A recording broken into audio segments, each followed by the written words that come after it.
एक बेहद आम लेकिन थोड़ा अजीब सवाल से आज की इस गहरी चर्चा की शुरुआत करते हैं। हाँ बिल्कुल, बोलिए।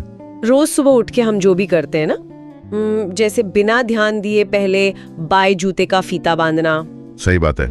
या फिर सुबह आंख खुलते ही सबसे पहले अपना फोन चेक करना, क्या वो सच में हमारा अपना फैसला होता है?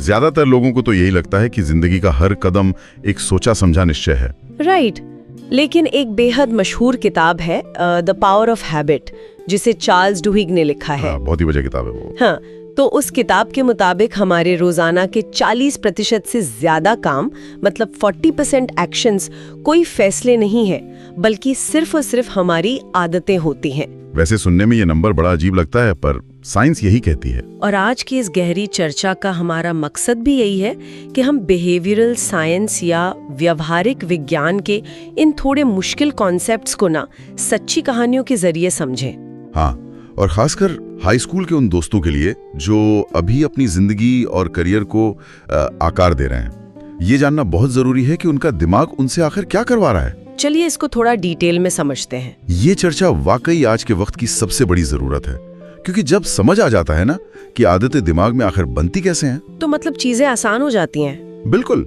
इससे ना सिर्फ पढ़ाई और करियर में एक क्लियर दिशा मिलती है, बल्कि अपनी पूरी जिंदगी को बेहतर बनाने का एक बिल्कुल सटीक साइंटिफिक तरीका हाथ लग जाता है। अच्छा। देखो, विज्ञान कहता है कि आदतें कोई जादू नहीं है, ये हमारे दिमाग की एक सर्वाइवल जरूरत है, और इसे समझने के लिए एक सच्ची और बेहद हैरान करने वाली कहानी से हम शुरुआत कर सकते हैं। तो चलिए सीधा दिमाग के अंदर चलते हैं। सबसे पहले ये समझना जरूरी है कि आदत आखिर दिमाग में बनती कहाँ है। सही कहा।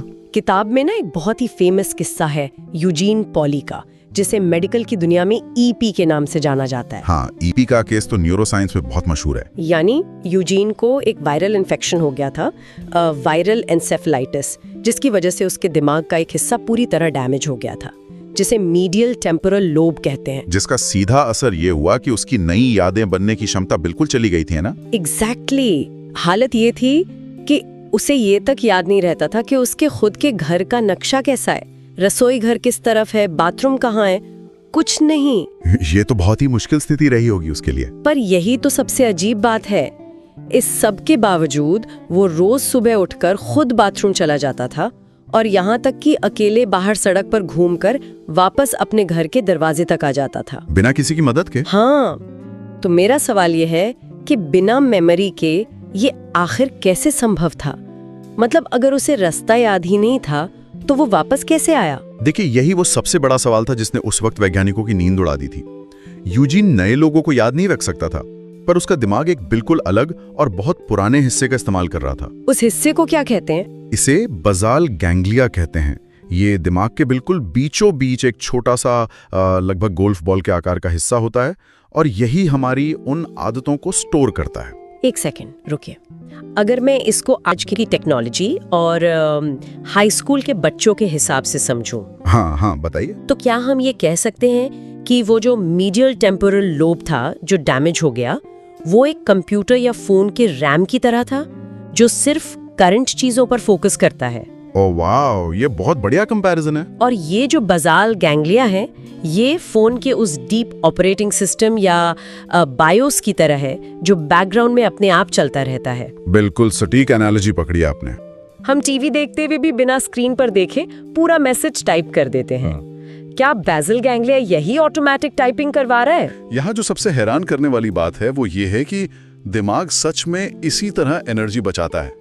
बेसल गैंग्लिया वही ऑटोमेटिक ऑपरेटिंग सिस्टम है। अच्छा। इसे और गहराई से समझने के लिए MIT के वैज्ञानिकों ने चूहों पर एक बड़ा ही इंटरेस्टिंग एक्सपेरिमेंट किया था। चूहों पर क्या किया उन्होंने? उन्होंने चूहों को एक भूस भुलैया यानी एक मेज में रखा, और उस मेज के अंत में उन्होंने थोड़ी सी चॉकलेट रख दी। ओके, रिवॉर्ड के तौर पर। हाँ, अब शुरू में जब चूहे रास्ता ढूंढ रहे थे तो उनके दिमाग की एक्टिविटी बहुत ज्यादा थी।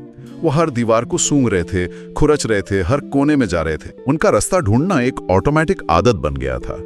इस पूरी प्रक्रिया को विज्ञान की भाषा में चंकिंग कहते हैं। चंकिंग यानी दिमाग एक पूरे काम को एक छोटे ऑटोमेटिक रूटीन में बदल देता है। सही पकड़ा।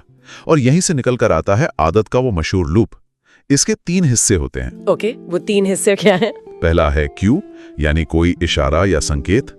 दूसरा है रूटीन, यानी वो काम जो असल में किया जाता है, और आखिर में रिवॉर्ड यानी इनाम। तो अगर मैं इसको यूजीन पॉली के केस से जोड़ूं, तो बाहर के पेड़ और सड़क के निशान क्यों थे? बिल्कुल, और उसका चलना रूटीन था और वापस आराम से घर पहुंचना उसका रिवॉर्ड था। लेकिन यहाँ ना एक छोटा सा पेच है। क्या पेच है? अगर ये लूप इतना आसान है और दिमाग बस अपनी एनर्जी बचाने के लिए सब ऑटो पायलट पर डालता है, तो फिर लोग डूम स्क्रॉलिंग क्यों करते हैं? सही सवाल है। या फिर एग्जाम से एक दिन पहले पढ़ने की बजाय वीडियो गेम्स क्यों खेलने लगते हैं? इन चीजों में तो दिमाग की और ज्यादा एनर्जी लगती है और बाद में स्ट्रेस भी होता है। अगर दिमाग इतना ही स्मार्ट है तो वो बुरी आदतें बनाता ही क्यों है? क्योंकि दिमाग के उस पुराने हिस्से यानी बेसल गैंग्लिया को अच्छे और बुरे का फर्क ही नहीं पता होता। अच्छा, उसे सच में फर्क नहीं पता? बिल्कुल नहीं।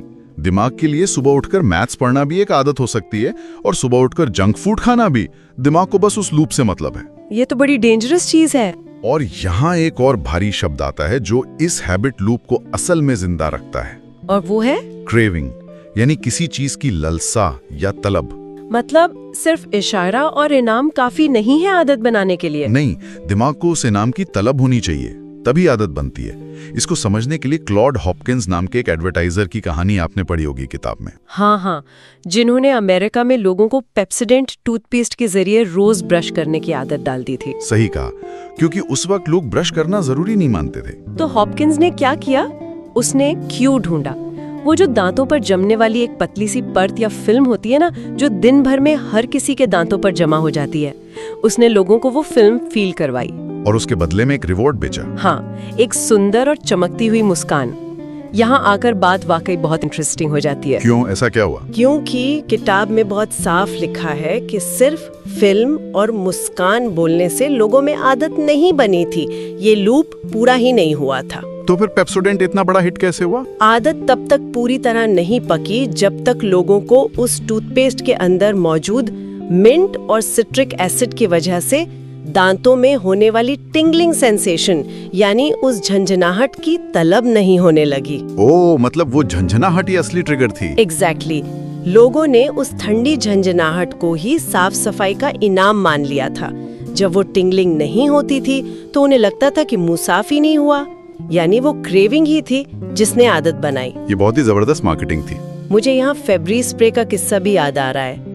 क्या वाकई ऐसा था कि लोग 9 बिल्लियों के साथ रहते थे और उन्हें उनकी बदबू नहीं आती थी? ये कैसे हो सकता है कि नाक अचानक काम करना बंद कर दे? बिल्कुल ऐसा ही था, और इसे साइंटिफिक टर्म में नोज ब्लाइंडनेस कहते हैं। Nose blindness? हाँ, P&G कंपनी ने फेब्री स्प्रे बनाया था जो किसी भी बुरी महक को खत्म कर देता था। उन्हें लगा ये तो जादू है, हर कोई खरीदेगा। लेकिन प्रोडक्ट बुरी तरह फेल हो गया शुरू में। पर क्यों? बदबू तो हर किसी को हटानी होती है ना?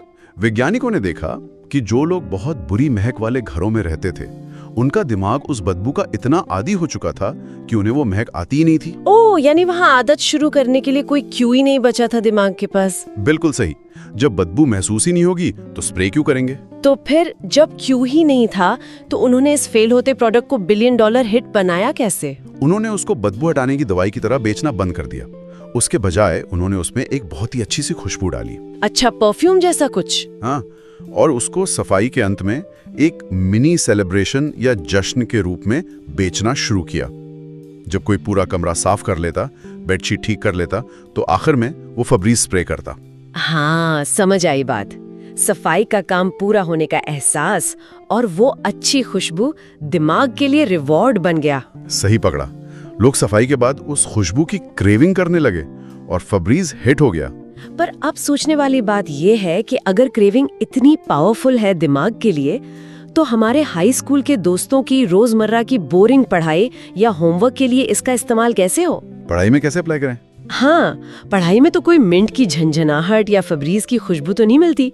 उस बोरिंग काम में आदत कैसे बनाएं? वहाँ काम आती है एंटिसिपेशन ऑफ रिवॉर्ड, यानी इनाम की पहले से उम्मीद लगाना। वो कैसे करते हैं? पढ़ाई के वक्त एक छोटा सा इनाम तय करना पड़ता है खुद के लिए। जैसे अगर एक चैप्टर खत्म किया तो अपना मनपसंद गाना सुनना या दोस्तों के साथ बस 10 मिनट चैट करना।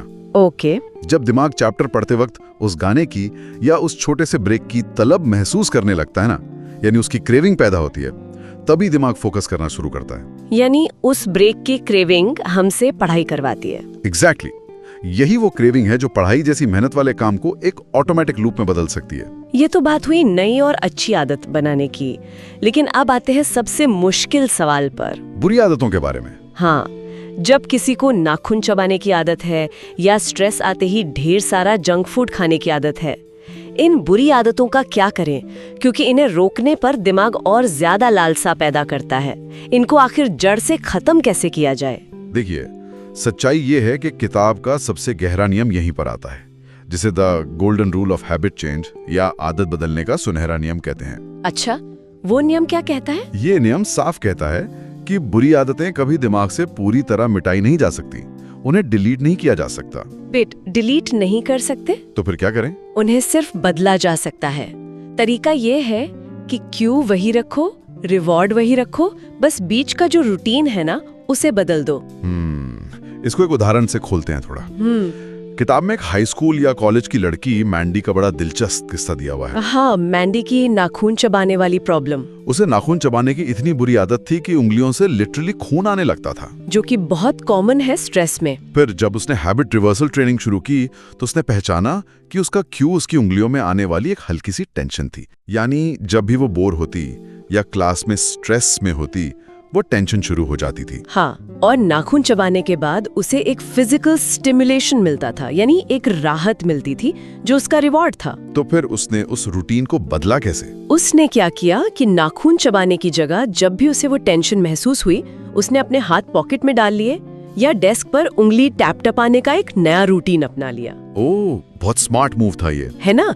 क्यों वही उंगली की टेंशन थी, रिवॉर्ड वही राहत थी जो डेस्क पर टैप टपाने से मिल रही थी, पर नाखून चबाने का रूटीन बदल गया। बिल्कुल, और यही सुनहरा नियम बड़े बड़े स्पोर्ट्स में भी लागू होता है। स्पोर्ट्स में कैसे? देखो, फुटबॉल कोच टोनी डंजी ने जब टैंपा बे बकनियर्स टीम की कमान संभाली थी, तो उन्होंने खिलाड़ियों को नए खेल सिखाने में वक्त बर्बाद नहीं किया। तो उन्होंने क्या नया सिखाया? उन्होंने देखा कि खिलाड़ी खेलते वक्त बहुत ज्यादा सोचते हैं, जिससे वो फ्रैक्शंस ऑफ सेकंड से पीछे रह जाते हैं। सोचने में रैम लगता है ना? हाँ, वो एनर्जी ज्यादा लेता है। तो डंगी ने उनके पुराने विजुअल क्यूज, जैसे सामने वाले खिलाड़ी के पैर की पोजीशन, को ही इशारा बनाया, और उस इशारे पर खिलाड़ियों के ऑटोमेटिक रिएक्शन यानी उनके रूटीन को बदल दिया। अच्छा, ताकि वो बिना सोचे रिएक्ट करें। एग्जैक्टली। उन्होंने सोचना बंद करवाकर सीधा बासिल गंगेलिया पर भरोसा करना सिखाया, और वो टीम चैंपियन बन गई। पर यहाँ एक ध्यान देने वाली बात है। क्या बात? जब कोई अकेला इंसान किसी बुरी आदत को बदलने की कोशिश करता है, जैसे मैंडी नाखून नहीं चबाने की कोशिश कर रही थी, तो एक हद तक सब ठीक चलता है। हाँ, शुरू में ठीक रहता है। लेकिन जब जिंदगी में अचानक बहुत ज्यादा स्ट्रेस आता है, कोई एग्जाम में फेल हो जाता है या कोई ट्रेजेडी होती है, तो लोग टूट जाते हैं और वापस अपनी पुरानी बुरी आदत पर लौट आते हैं। ऐसा क्यों होता है कि अकेला इंसान नए रूटीन पर टिका नहीं रह पाता? अगर हम इसको बड़े पैमाने पर देखें तो यहाँ जरूरत पड़ती है दो ऐसी चीजों की जो दिमाग के सॉफ्टवेयर को पूरी तरह बदल देती हैं। वो दो चीजें क्या हैं? पहला है बिलीफ यानी विश्वास, और दूसरा है कम्युनिटी यानी लोगों का साथ। इसे समझने के लिए अल्कोहलिक्स एनोनिमस या AA सबसे बड़ा उदाहरण है। वो संस्था जो लोगों की शराब की आदत छुड़ाती है? हाँ, वो भी यही करते हैं। शराब पीने का क्यू और राहत यानी रिवॉर्ड को समझते हैं और रूटीन को किसी मीटिंग में जाकर बात करने से बदल देते हैं। लेकिन स्ट्रेस आने पर क्या होता है? जब किसी की जिंदगी में बहुत दुख आता है तो सिर्फ नया रूटीन काम नहीं करता। वैज्ञानिकों ने देखा कि जो लोग दोबारा शराब नहीं पीते, उनमें एक चीज कॉमन होती है, वो अंदर से विश्वास करते हैं कि चीजें बेहतर हो सकती हैं, और ये विश्वास उन्हें उनकी कम्युनिटी से मिलता है। लेकिन एक मिनट, ये विश्वास आखिर आता कैसे है? मेरा मतलब है, सिर्फ लोगों के एक सर्कल में बैठने से दिमाग का एल्गोरिदम अचानक कैसे बदल जाता है? इसके पीछे क्या साइंस है? इसके पीछे काम करते हैं हमारे दिमाग के मिरर न्यूरॉन्स और सोशल प्रूफ का विज्ञान। Mirror neurons? हाँ, जब दिमाग किसी ऐसे इंसान को देखता है जो बिल्कुल उसके जैसी ही मुश्किलों का सामना कर रहा था और वो उस बुरी आदत को हराकर जीत रहा है, तो दिमाग की मिरर न्यूरॉन्स उस जीत को अपने अंदर कॉपी करने लगती हैं। ओह, मतलब दिमाग दूसरों को देखकर खुद को रिवायर करता है। बिल्कुल, दिमाग का इंटरनल बिलीफ सिस्टम रीवायरिंग करता है कि अगर ये इंसान कर सकता है तो मैं भी कर सकता हूँ। ये कोई आध्यात्मिक बातचीत नहीं है, ये प्योर न्यूरोलॉजी है। दूसरों को देखकर हमारा खुद पर विश्वास मजबूत होता है। इसका सीधा मतलब हमारे हाई स्कूल के दोस्तों के लिए ये हुआ कि अगर पढ़ाई करनी है तो तो अकेले रूम में बैठकर स्ट्रगल करने से बेहतर है ऐसे दोस्तों का एक स्टडी ग्रुप बनाना जिनका गोल एक जैसा हो। बिल्कुल सही एग्जाम्पल दिया आपने। उनकी संगत दिमाग को पुश करती है। उनको पढ़ते हुए देखना हमारे दिमाग में ये बिलीव डाल देगा कि हाँ, मैं भी 3 घंटे लगातार पढ़ सकता हूँ। लेकिन अब एक और उलझन आती है मेरे दिमाग में। बोलिए, क्या उलझन है? एक स्टूडेंट की जिंदगी में बहुत कुछ होता है।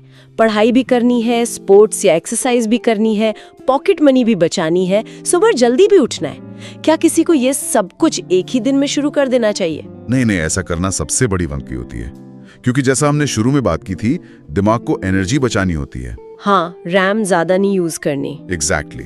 दिमाग इतने सारे नए हैबिट लूप्स एक साथ संभाल ही नहीं सकता। वो सिस्टम क्रैश हो जाएगा और इंसान वापस पुरानी आदतों पर चला जाएगा। तो फिर सही तरीका क्या है? यहाँ बात आती है कीस्टोन हैबिट्स की, जिसे हम मूल आदतें कह सकते हैं।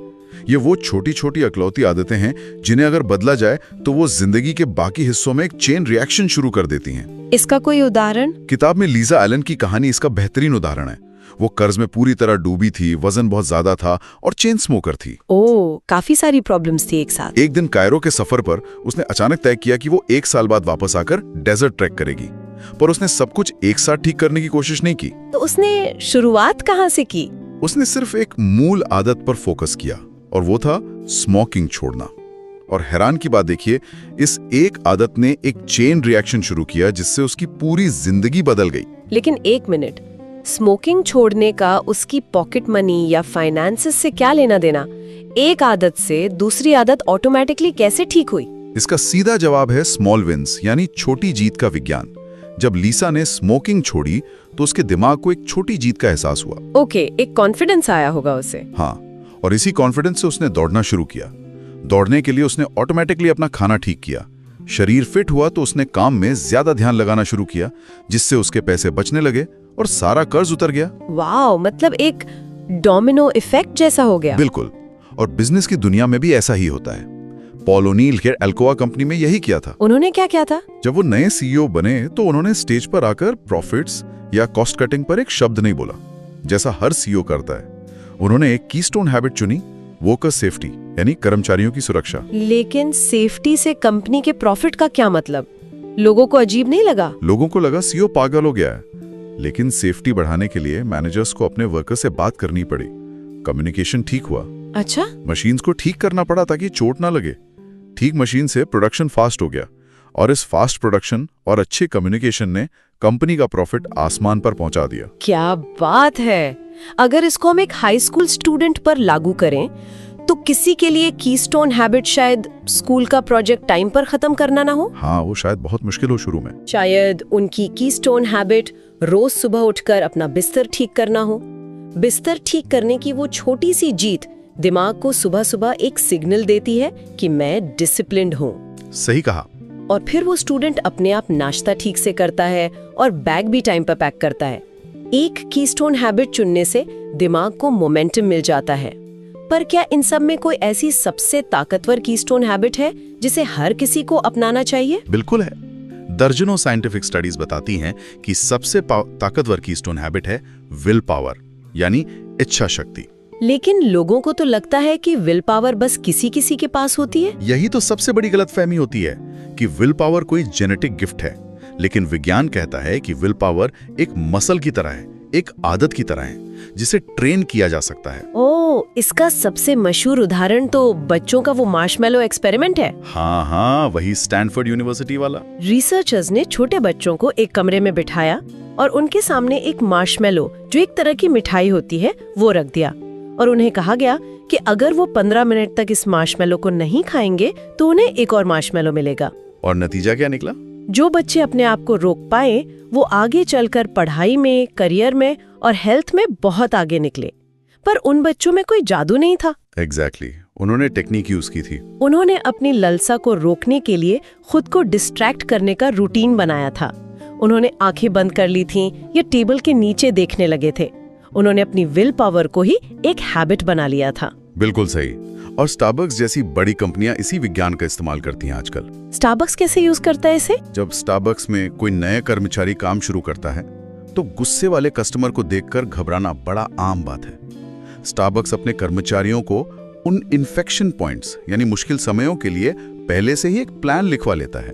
एक प्री प्लान रूटीन। हाँ, जैसे प्लान होता है कि अगर कस्टमर गुस्सा होगा तो मैं पहले उसकी बात सुनूंगा, फिर माफी मांगूंगा, फिर तुरंत नया कॉफी बना कर दूंगा। उन्होंने गुस्से को बर्दाश्त करने की विल पावर को एक रूटीन बना दिया। तो जब वाकई मुश्किल आती है तो उन्हें सोचना नहीं पड़ता। एग्जैक्टली। उनका हैबिट लूप अपने आप चल पड़ता है और वो पैनिक नहीं करते। तो इन सब का आखिर मतलब क्या है? आज की इस चर्चा में हमने दिमाग के ऑटोमेटिक फंक्शंस को कितनी गहराई से समझा। सबसे पहले हमने हैबिट लूप को देखा कि कैसे एक क्यू, रूटीन और रिवॉर्ड हमारे बेसल गैंग्लिया में हमेशा के लिए फीड हो जाते हैं। और उसमें क्रेविंग का क्या रोल है वो भी समझा। हाँ, क्रेविंग या लालसा का जादू समझा, जैसे पेप्सोडेंट की ठंडक जो इस लूप को बार बार चलने पर मजबूर करती है। बुरी आदतों से निपटने के लिए हमने the golden rule of habit change देखा कि इशारा और इनाम वही रखो, बस बीच का काम बदल दो। बिल्कुल, और कम्युनिटी के साथ मिलकर उस पर विश्वास करो। और आखिर में हमने कीस्टोन हैबिट्स और विल पावर की पावर को जाना, जहां बिस्तर ठीक करने जैसी छोटी जीत पूरी जिंदगी बदल सकती है। सही बात है। हाई स्कूल के स्टूडेंट्स के लिए तो सबसे बुरी सीख यही है कि अभी से अपनी आदतों को गौर से देखना शुरू करें। और इसी के साथ ना एक आखिरी बात जरूर ध्यान में रखने वाली है, इस पे थोड़ा गौर करिएगा। हाँ, बोलिए। आज चर्चा हुई कि दिमाग आदतों पर कैसे काम करता है, लेकिन जरा सोचिए, आजकल बड़ी बड़ी टेक कंपनियां, ऐप डेवलपर्स और मार्केटर्स हमारे दिमाग का ये विज्ञान हमसे भी बेहतर जानते हैं। ये थोड़ा डरावना लग रहा है सुनने में, है ना? वो लगातार ऐसे नए क्यूज और रिवॉर्ड्स डिजाइन कर रहे हैं जो हमारे अंदर ऐसी क्रेविंग्स पैदा करें जिनका शायद हमें एहसास तक ना हो। चाहे वो फोन पर आने वाला एक ब्राइट रेड नोटिफिकेशन हो, एंडलेस स्क्रॉल करने पर मिलने वाला डोपामीन हो, या किसी फास्ट फूड की केयरफुली डिजाइन की हुई खुशबू। ये वाकई एक बहुत गरीब और सोचने पर मजबूर करने वाली बात है। अगर हम अपना हैबिट लूप खुद डिजाइन नहीं करते तो कोई और हमारे लिए कर देगा। सही कहा।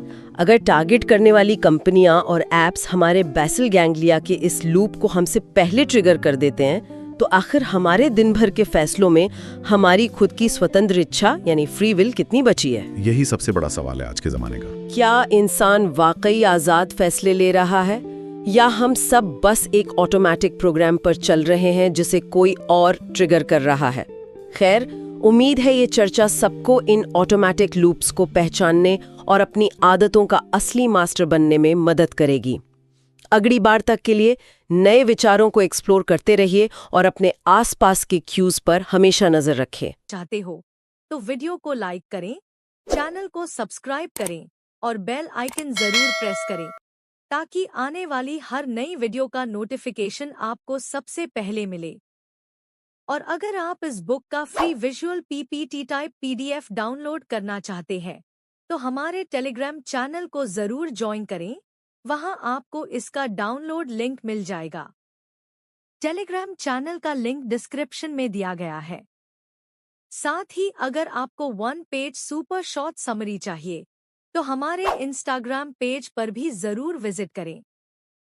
मिलते हैं नेक्स्ट वीडियो में एक और अमेजिंग बुक और उसके लाइफ चेंजिंग लेसन्स के साथ।